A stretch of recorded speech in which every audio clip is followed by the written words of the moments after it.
Welcome back to the channel, and in today's video we're looking at part 2 of a video we looked at recently, which is choosing the right gear for training. Now, if you haven't seen the last video, we looked at just how important it is to choose the right type of footwear for your gym, whether you're training strength training or cardiovascular training.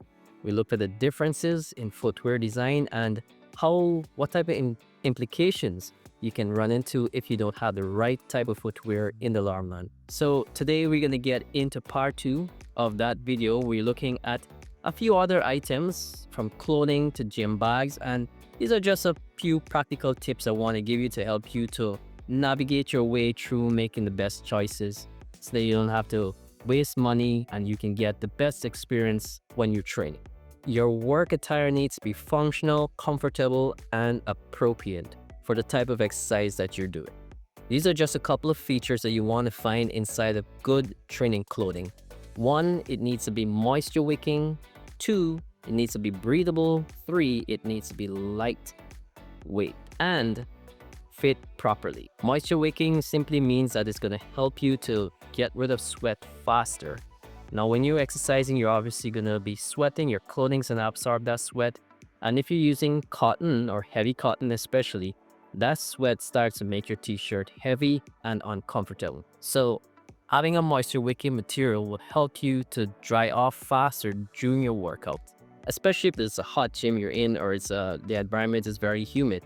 This becomes even more important because if you're trapping a lot of heat inside there and a lot of moisture in your body, you tend to exhaust much faster and your performance will start to decline.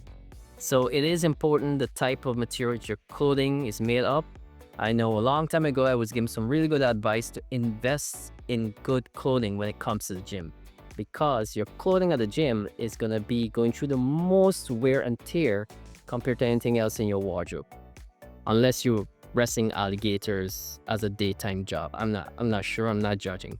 But if you are wearing clothing to gym regularly and you're training multiple times in a week, you're going to want to make sure it's durable and it's something that could take a lot of washing. And the other feature that comes, or another benefit that comes with having clothing that is moisture wicking, is that it actually holds bacteria and sweat less, which means when you wash it, it washes cleaner. And that way too, you can be fresher when you're inside the gym during your workouts, right? Makes sense. So next thing we're looking at is proper fit. You want to make sure your clothing is fitting you comfortably. If you like a baggy type of fit, that's fine, because maybe it keeps you cooler.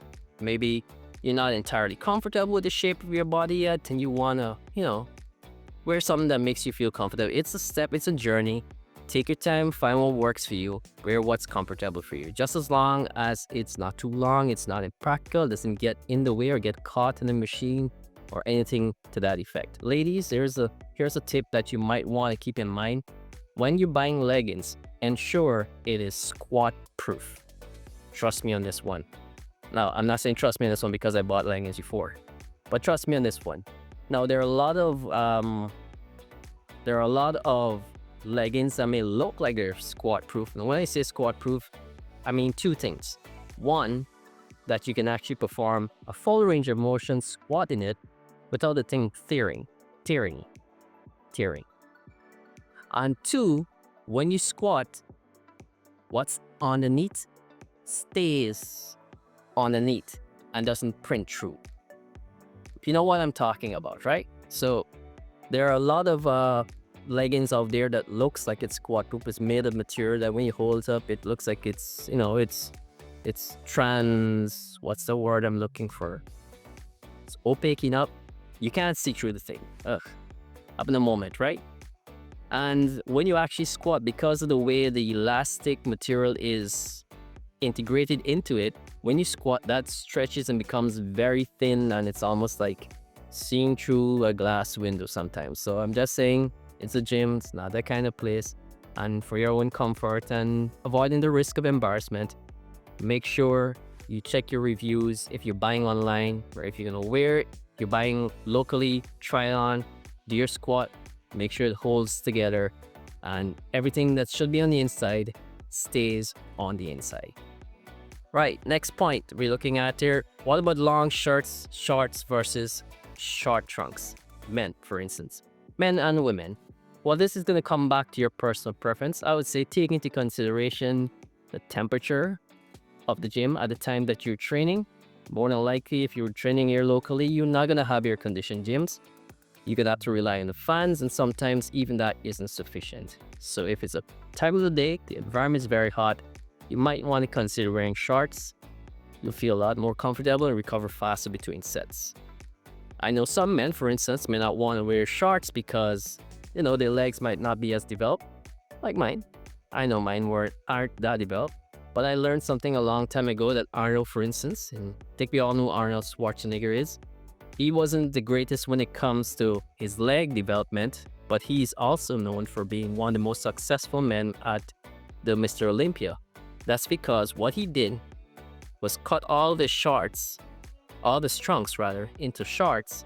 And that way you would see his legs every time he showed up in the gym. Guys would trouble him about it, and that will fuel him and keep in mind his weakness right to the forefront so that he can continue to work in it. I've done the same thing, and I've seen significant improvements in my thighs. The calves are another story. They're coming around, but they're gonna get there. Or where I'm working on now. Intact. They're hard muscles to build. Genetic troubles. All right, so moving on from that, what about compression shorts? Now, compression shorts are pretty popular. They've become pretty popular over the years. A lot of men will wear these here. Now, let me just say this here on the note of compression shorts. Compression shorts are not male leggings, which means they're not supposed to be worn outside. In fact, men should be wearing leggings, period. I don't think so anyways, but they're supposed to be worn underneath your trunks. So men, please wear your compression shorts underneath your trunks, because we do not need to see your particles everywhere, just out there. Just wear them and put on some trunks on there. You're doing the world a favor. Thank you very much. But let's get back to what are some of the benefits of wearing compression shorts. Well, one, according to many research sources, they actually can help to reduce fatigue. They can actually improve blood flow, blood circulation. There are some research that suggests that they can actually help to reduce soreness and a couple of other benefits, ranging from reducing the likelihood of injuries and strains as well. These become especially important for persons or athletes, maybe even the everyday Joe who might be looking to do more athletic, agility, plyometric type of training. Or for a newbie, I don't think it's necessary, but if you do have in your wardrobe, there's nothing wrong with wearing it. Wear it, see if it feels comfortable. Work out without it and see if that feels just as comfortable. You can compare to see if indeed it does help with reducing soreness. This will vary from one individual to the next. It may do nothing for you. It may work wonders for you. Try it and find out if you already have it. If you don't, it's not necessarily something that you need to go investing in. However, if you're gonna wear it underneath your trunks. Do the world a favor. Thank you very much. All right, we're gonna move on to accessories at this point here, and we just have a few accessories we want to talk about as we come to the midway point of this video here. The first one we're gonna look at is having a sturdy water bottle. Let me say this here. Yes, you do want to have a water bottle in the gym. You can decide if you're gonna have plastic or the metal flask types, which are probably more healthier to have in any case, since you're less likely to be consuming chemicals from plastics. Even though the plastics nowadays do promise that they have less amount of trace chemicals inside there. It's your choice at the end of the day. However, make sure that you have adequate water in the gym, or at least something that you can refill if there's a refill available, or you can purchase water. I've seen persons come to the gym with bottles like this here, or that. There's this small. I don't know what. I don't get it. Make it make sense. There's no way you can be training for change, consuming that little about the water. In fact, during your workouts, you should probably be consuming more water within the space of that hour than you would in any other hour during the day. So walk with sufficient water. Water is important for improving your metabolism. Water is important for recovery between sets. You will recover much faster. You don't have to gulp it down, just take sips. I advise clients keep the throat moist is a way of indicating or cue to ensure that you're getting enough water between sets. So walk with your bottle, make sure it's sturdy so that if you drop it in your gym bag, it gets knocked around a bit, it won't break, it won't spill inside your bag, and you'll be able to have it at any time. It's your choice too. Some flasks actually will hold cool water cool. And so if that's a thing, your preference for you, that's another option as well to invest in. Next one we're gonna look at are gloves. Now, huh, when I started lifting weights back in 1969, I think it was, or something like that. Yeah, it's a long time ago. Probably not that long. But when I started lifting weights, gloves were a big deal. They were hard to get your hand on. So everybody wanted, guys, women, guys especially, it was a cool thing to wear gloves. Nowadays in our culture, it's not, you consider a bit of a wimp. Quite honestly, if you're wearing gloves as a male, you've probably seen some reels on that one there. But there's nothing wrong with that. Don't listen to the hype of people's nonsense. I personally don't wear gloves because when I acquired them and I started training and I got better, I realized that wearing gloves when your weight starts to get really heavy, they don't make sense anymore. In fact, they kind of hurt your hands more, if that even makes sense. Those who know. Now, as women especially, you will want to avoid getting these corns. I'm not sure if you can see mine. Yeah, they're like somewhere there. Yeah, I got a lot of them. I've got corns upon corns. So you might put your hands on your husband's face or your companion's face, and next thing you know, you exfoliate them unintentionally. So keep that in mind. If you don't want to do that, get yourself a good pair of gloves. And I would advise, because there's so many options and so much improvements in gloves today and just gym gear on a whole, make sure you buy one that also comes with wrist straps. So look for those. Instead of purchasing two separate things which you may need down the road, if you're going to purchase gloves, ensure it's one with a extended material, the Velcro, that wraps around the wrist, giving you support for pressing movements. More stable the wrists are, the more likely or less likely you are to get an injury, and the more you're going to be able to push your weights. So it's a really good investment. So if you're going to buy gloves, get those with wrist straps. You can easily find the SAR stuff on Amazon if it's not available locally. So let's find a good set. Make sure you get the right size. Check your reviews to get an idea of what's the right size for you. Most females the average female hand will wear a size small. Medium if you notice you're someone with generally larger hands. And men, if you want a snug fit, anywhere between medium to large, or depending on your size of your hands. If you're some kind of a freak, then go right ahead, get some extra large if there's stuff like that.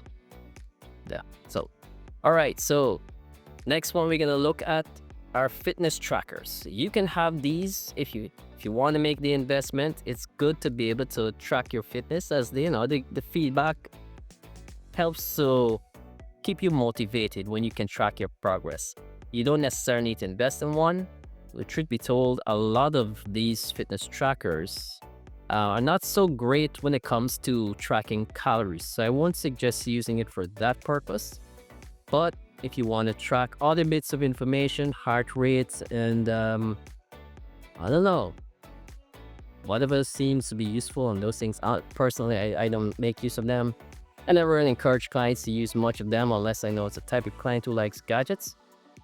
But generally, I would keep track of all my stuff for my clients, or encourage persons to just make a note of it somewhere. It could be in your phone after you finish with the elliptical machine. If you know your goal is per se 1,000 calories per week, make a note, make an entry on your phone within a folder, within a file that shows Monday I did this, Wednesday I did this.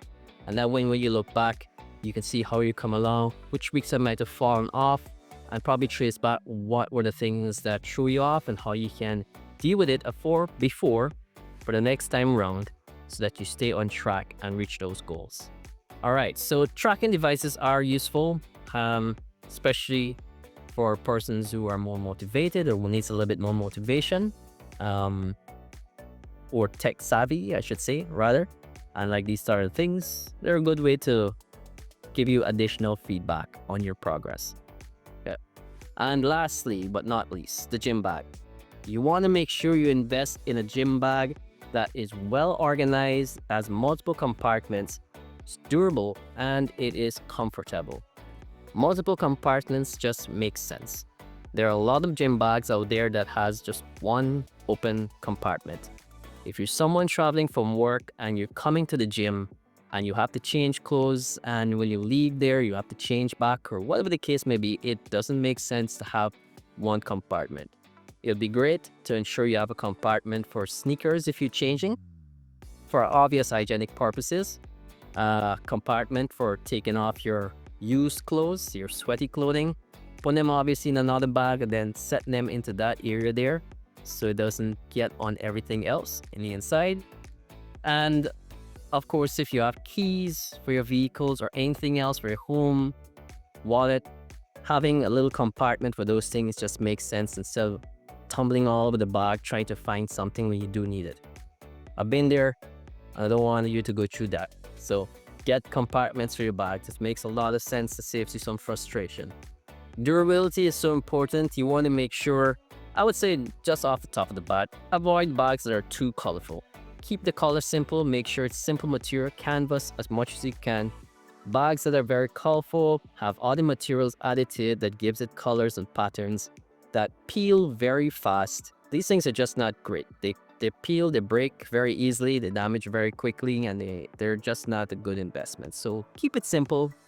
You might want to have a little bit of fashion, but be practical more importantly before you consider fashion. Keep it canvas as much as you can, something that is durable, not too much print on it. If you like the prints, they're gonna peel off anyways, as long as you're using it regularly.